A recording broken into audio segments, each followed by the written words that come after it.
Hello friends, welcome back to our channel Most Creative. Today we are discussing a very important topic, that is the multi-threading. First of all, we will understand what is thread.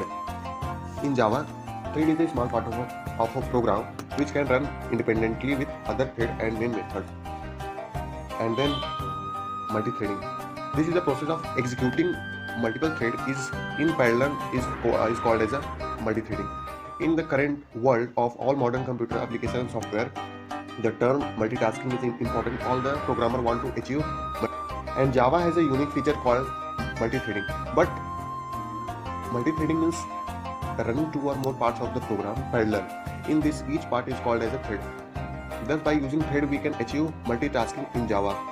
And by using thread, a single program can perform two or more tasks in progress, which can make minimum use of CPU, that is a central processing unit. And the major benefit of Java multi-threading mechanism is that the main loop is eliminated, that is a thread can run independently and be paused without affecting another thread. Its main advantages is taken in the network related application and animation program, in which any thread is allowed to sleep or suspend for temporary amount of time, and thereafter it takes from where it was paused. And during the complete lifespan of a thread, it goes from the following 5 phases, that is a newborn state and running state, third is runnable state, fourth one is blocked state, and fifth one is dead state. Let's say we are understanding the newborn state. A thread is in newborn state when the object of the thread is just created. A thread remains in newborn state unless its first execution. From newborn state, a thread can move into the runnable state by invoking start method. The next is running state. A thread is in running state when its execution is currently going on, or we can say that when thread is handling the controls. Only one thread at a time can be in running state because of switching.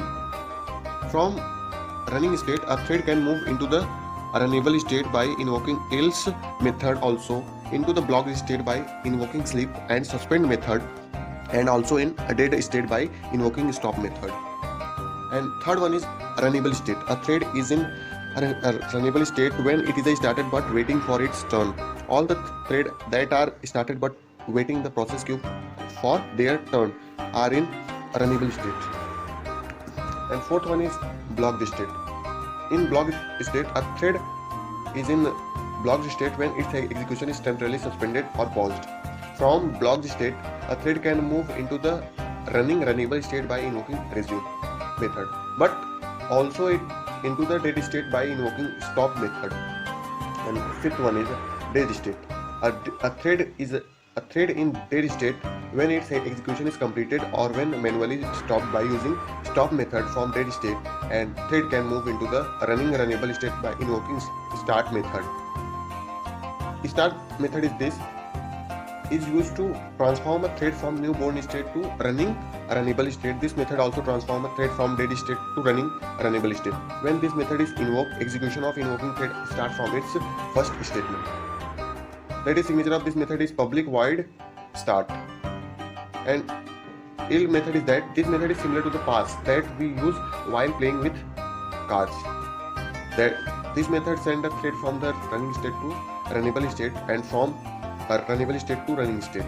When this method is invoked, the current thread immediately passes its turn to another runnable thread. We can say that by using this method, we can manually switch between the runnable state. This method is defined as public void yield. And similar is that sleep method. This method suspends the thread for a specific amount of time. This method is defined as the public void sleep in time in milliseconds through interrupted expression. This method does not require to be resumed. It is automatically resumed when the time is elapsed. And next is suspend method. This method is used to suspend pause a thread temporarily. After suspending, a thread moves into the blocked state and remain into the blocked state unless it is resumed by resume method. This method is defined as public void suspend. Resume method. This method resumes the execution of suspended thread and send it to the runnable state. When this method is invoked, the suspended thread resumes from where it continues its execution from where it was suspended. This method is defined as public void resume stop method. This method is used to terminate the execution of the thread. By invoking this method, we can manually send it to the thread into the dead state. That is defined as public void stop. That's all. Thank you. If you like this video,